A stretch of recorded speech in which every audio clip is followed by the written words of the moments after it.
Hey everyone, in today's lesson we're going to be looking at author's purpose and author's viewpoint or point of view. Now with this, just a couple of things to think about.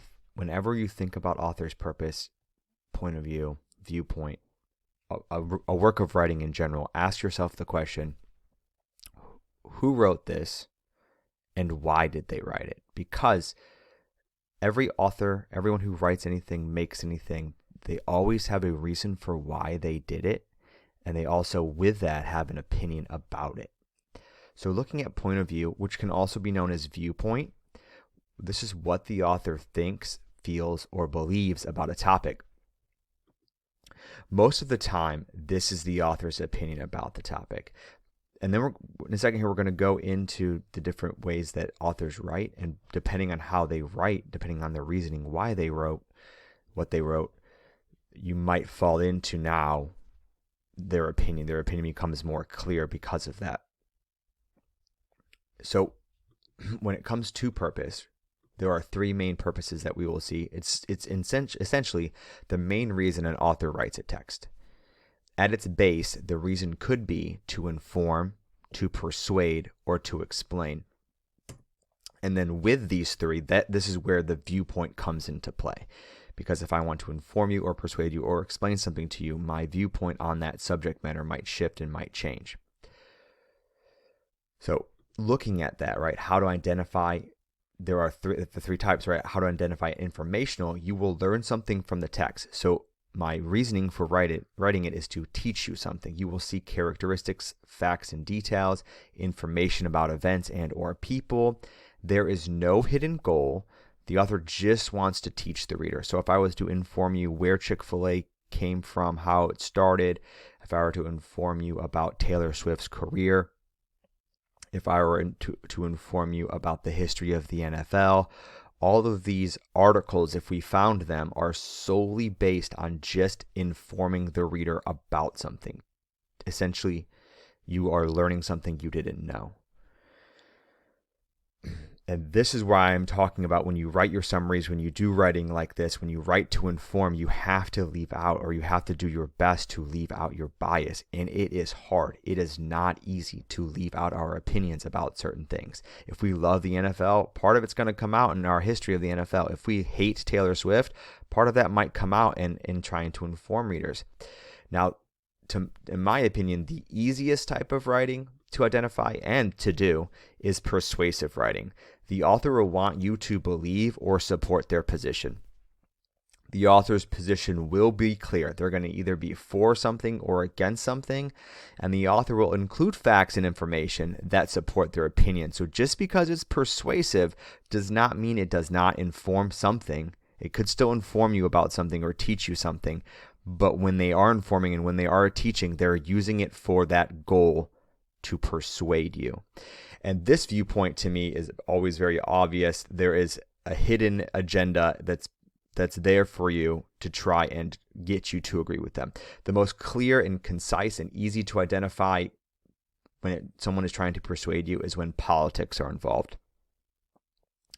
There are people out there that want to try to persuade you to vote a certain way or to like a certain thing, and they'll do everything in their power to try to get you to like that certain thing. Advertisements are trying to get you to buy things. Subliminally, sometimes they're even trying to trick us into wanting something without even realizing that we want it. There's always a hidden agenda. Well, it's not always hidden. There's always an agenda when it comes to persuasive, and it's trying to get you to either agree or purchase or be on the same side as the author. Now, expository purposes is more just when we are writing, but they do exist. So the author wants to describe a certain method or process. The text helps the reader understand how a process works or what the procedure requires you to do or to create or to complete something. Examples are how-to books, recipes, step-by-step guides. We will see some of this, but usually when they're trying to get you to identify an author's purpose, it's either going to be informative or persuasive. It's rarely going to be expository, but we will see expository in a lot of our writing. Now, a fun fact, authors will also, when we're not talking about nonfiction, write for entertainment.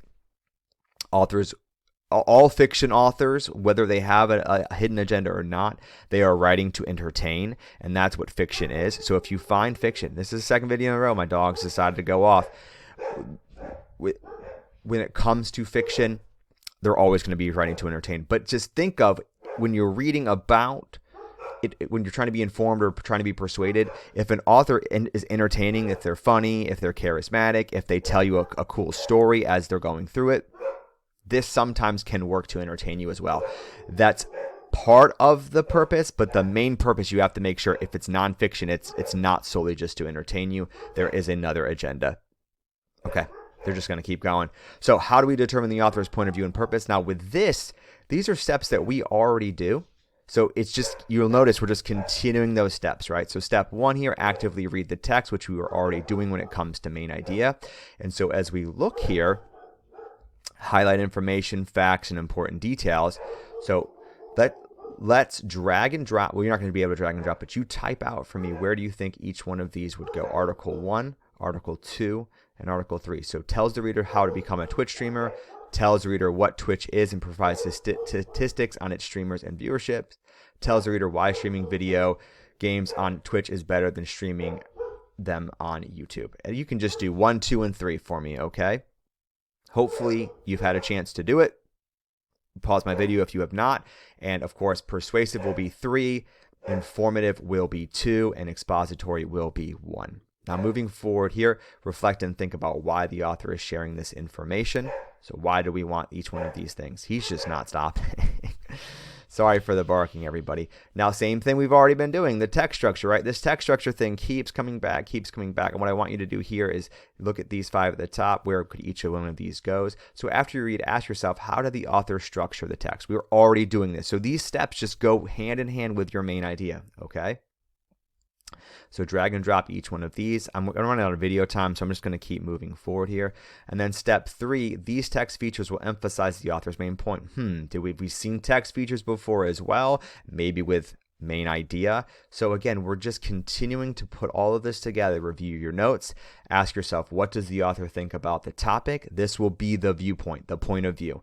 And then ask yourself, why did the author write this text? This will be the author's purpose. So when you get to the end, you need to ask yourself, what did the author think about this topic? What do you think he or she thought? And why did she write it? Reasoning for writing, opinion about it. What, the why and the what when you get to the end. Now, the last thing here, the author can write the text in a way that is biased or misleading based on their point of view. So be aware by asking yourself, what is the author's opinion of the topic? What did the author include or leave out? Was this intentional? What is the connotation, positive or negative, of the author's words? And then what, of course, is the tone of the text? And we haven't really talked a lot about connotation and tone, but still worth asking yourself, okay? So bias is when the author's writing leans in a certain direction, either in favor of or against a particular thing. Again, I will stress, politics is the #1 way to find bias. The author lacks a neutral viewpoint. There is no in between. It's either all for or all against. Fox News or CNN, right? The writing will clearly favor one idea, clearly favor one person or argument over the other. Now, what's interesting, we're not going to look at this slide really, but what's interesting is you look at this chart here before I leave you all. Our notes are done, or your notes should be done. But looking here, you'll just see this media chart, media bias chart. And if you come over here, the news value and reliability, if you go, the higher it goes, the more reliable it is. The lower it goes, the less reliable it is. The further left it is, the further liberal or Democratic. The further right it goes, the more conservative or Republican. And you'll notice here, Fox News, the TV show, look how far down it is as far as reliability, and of course as far right it is. But there's crazier things out there. And then if you look, CNN's a little bit higher. Here's CNN on the TV. Okay, still not the most reliable. It's out of this top. We want it to be up here in the green. And then obviously it's skewing left. Okay, but they've got some crazier stuff over here as well. And then of course, if you come up here, you really want to look at things like AP, Associated Press, British Broadcasting, Wall Street Journal. These are the kind of things that you want to look at that are in that green section and right in the middle. So what I always recommend is, you find a news story. We'll probably do it this year. We find a news story. We see it from the left, from the right, and from the middle, and just see what is left out, what's pushed up, or what helps argue towards a specific agenda or a specific thought. So at this point, you have 4 practices that I want you to work on, 3 articles, one that you've seen before, and then there are some videos just to show you that advertisements also do try and persuade you. All right, everybody. Hopefully if you did not, we're done with the notes. So I don't know what I'm saying.